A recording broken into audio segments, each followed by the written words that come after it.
বাংলাদেশ দলের ক্যাপ্টেন্সির চেয়ার যেন কোনো মিউজিক্যাল চেয়ার। বছর ঘুরতেই ক্যাপ্টেন্সির রদবদল হয় বহুবার।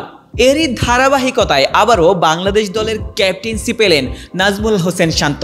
সবশেষ টেস্টে শান্তই ছিলেন বাংলাদেশ দলের ক্যাপ্টেন, তবে অভিমানে ক্যাপ্টেন্সি ছেড়ে দিয়েছিলেন। এরপর থেকেই বিসিবির নতুন ক্যাপ্টেনের সন্ধান। সেখানে শর্ট লিস্টে ছিলেন মিরাজ লিটন সহ সাবেক ক্যাপ্টেন নাজমুল হোসেন শান্ত। অবশেষে শান্তকে ক্যাপ্টেন হিসেবে আবারও পুনর্বহাল করা হলো।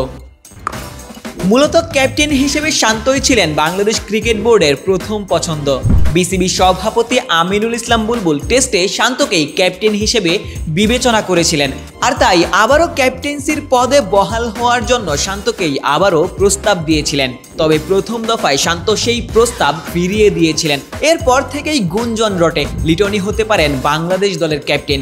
শর্ট লিস্টে ছিলেন মেহেদী হাসান মিরাজও। টেস্ট ফরম্যাটে ব্যাটে বলে মিরাজ ধারাবাহিকভাবে পারফর্ম করছিলেন।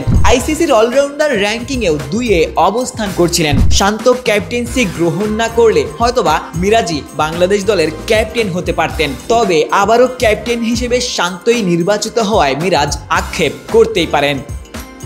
ওদের স্বপ্ন পূরণে পাশে থাকতে পেরে আমরা গর্বিত।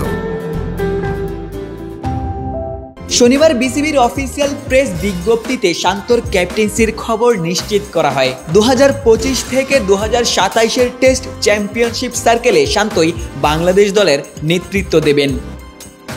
প্রেস বিজ্ঞপ্তিতে শান্তর ক্যাপ্টেন্সির প্রতি আমিনুল ইসলাম বুলবুলের আস্থার কথাই প্রকাশ পেয়েছে। তার নেতৃত্ব গুণের প্রশংসা করে আমিনুল বলেন, শান্ত টেস্ট ক্রিকেটে দৃঢ়তা, নিষ্ঠা ও গভীর বোঝাপড়া প্রদর্শন করেছে। তার নেতৃত্বে দল আত্মবিশ্বাস ও উন্নতির পথে এগিয়েছে। বোর্ড মনে করে নেতৃত্বের ধারাবাহিকতা বজায় রাখা আমাদের জন্য উপকারী হবে, বিশেষ করে নতুন টেস্ট চ্যাম্পিয়নশিপ চক্রে।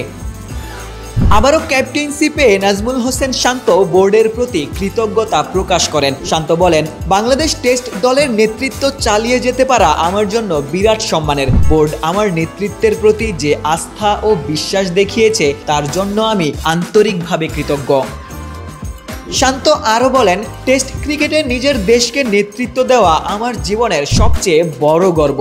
আমাকে যে দায়িত্ব দেওয়া হয়েছে তা সর্বোচ্চ নিষ্ঠা ও পরিশ্রমের মাধ্যমে পালন করার চেষ্টা করব।